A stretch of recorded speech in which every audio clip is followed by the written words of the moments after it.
नमस्कार, आप देख रहे हैं न्यूज कॉल 24। मैं हूं सुशील गिरीश। आज ओपिनियन भारत में हम बात करेंगे मोदी तीसरी बार, नीतीश नायडू किंग मेकर, चुनाव नतीजों पर 10 टेक अवेज क्या हैं? आइए जानते हैं। लोकसभा चुनाव के नतीजे भले ही एनडीए के मन माफिक ना रहे हों, लेकिन वह केंद्र में एक बार फिर पूर्ण बहुमत के साथ सरकार बनाने जा रहा है। विपक्ष के इंडिया गठबंधन ने शानदार लड़ाई लड़ी, लेकिन सरकार बनाने के लिए 272 सीटों का जो बहुमत चाहिए वो उनके पास अब भी नहीं है। प्रधानमंत्री नरेंद्र मोदी के नेतृत्व में एक बार फिर केंद्र में एनडीए की सरकार बनने जा रही है।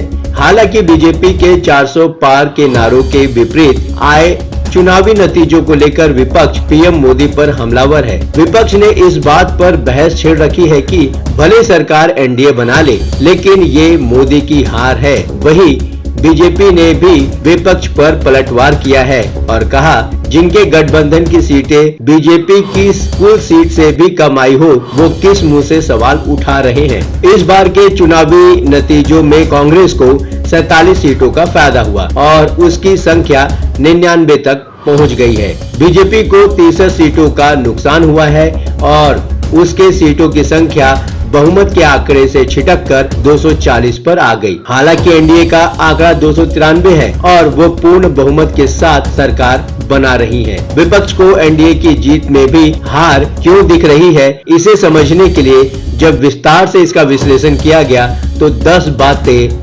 बड़ी बातें सामने निकल कर आई हैं। पहला, प्रधानमंत्री मोदी का तीसरा कार्यकाल पक्का है, लेकिन नतीजे उनकी उम्मीदों के विपरीत रहे और एनडीए 300 भी पार नहीं कर पाया है। दूसरा, बीजेपी को इस बार पूर्ण बहुमत नहीं मिला, लेकिन 240 सीटों के साथ वो सिंगल लार्जेस्ट पार्टी रही है। वहीं विपक्ष के इंडिया गठबंधन की 20 पार्टियों ने मिलकर 234 सीटें जीती हैं। बीजेपी ने अकेले 240 सीटें जीती हैं। तीसरी बात, देश में गठबंधन वाली सरकार का दौर एक बार फिर से लौट कर आया है।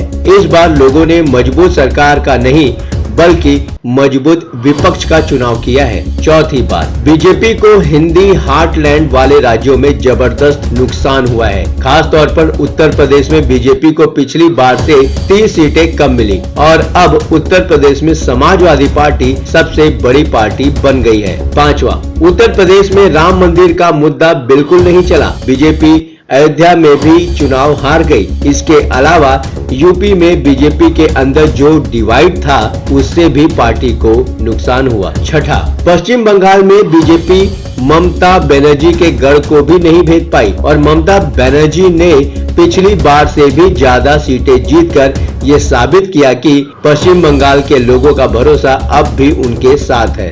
सातवां, इस खंडित जनादेश ने नीतीश कुमार और चंद्रबाबू नायडू को अब किंग मेकर की भूमिका में ला दिया है। नीतीश कुमार का जेडीयू को 12 और चंद्रबाबू नायडू की टीडीपी को 16 सीटों पर जीत मिली है और इन दोनों नेताओं के पास अब 28 सीटें हैं। आठवां, राजस्थान में विधानसभा के चुनाव जीतने के कुछ महीने बाद ही परिस्थितियां बदल गई और 2019 में बीजेपी ने वहां 25 की 25 सीटें जीती थी और उसके बाद पिछले साल विधानसभा का भी चुनाव जीता था। उसी राजस्थान में इस बार बीजेपी ने 14 और कांग्रेस ने 8 सीटें जीती हैं। नौवां, बीजेपी ने विपक्षी दलों से आए जिन दल बदलू नेताओं पर दांव लगाया वो दांव नाकाम हो गया और महाराष्ट्र में अजित पवार और एकनाथ शिंदे जैसे सहयोगी भी एनडीए को लाभ नहीं पहुंचा पाए। 10वां, बड़ा पॉइंट ये है कि बीजेपी को अब भी चुनाव जीतने के लिए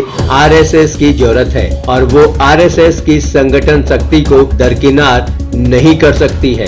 सबकी जीत हुई। इस चुनावी नतीजों में सबकी जीत हुई है। ईवीएम की भी जीत हुई है, लोकतंत्र की भी जीत हुई है, विपक्ष की भी जीत हुई है और सरकार की भी जीत हुई है और इस चुनाव में कोई हारा ही नहीं है। इन नतीजों से तो और बातें पता चलती हैं। पहली, बीजेपी और एनडीए को दलित, महिला और युवा वोटों का जबरदस्त नुकसान हुआ है। दूसरा, जिन सीटों पर कांग्रेस के उम्मीदवार नामांकन भरने के बाद बीजेपी में शामिल हुए वो चीजें वोटर्स को अच्छी नहीं लगी। उदाहरण के लिए इंदौर में जहां वोटिंग से पहले कांग्रेस पार्टी के उम्मीदवार बीजेपी में शामिल हो गए थे।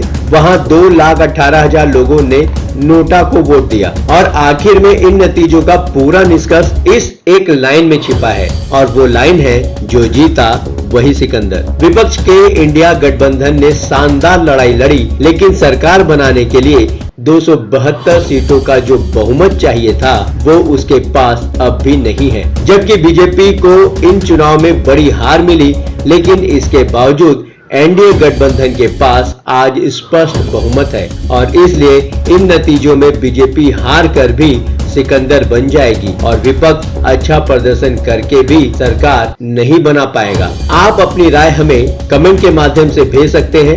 अभी तक आपने हमारे इस चैनल को सब्सक्राइब नहीं किया है तो कृपया इस चैनल को सब्सक्राइब करें, फॉलो करें और नोटिफिकेशन में जाकर ऑल का ऑप्शन दबाना बिल्कुल भी न भूलें। नमस्कार।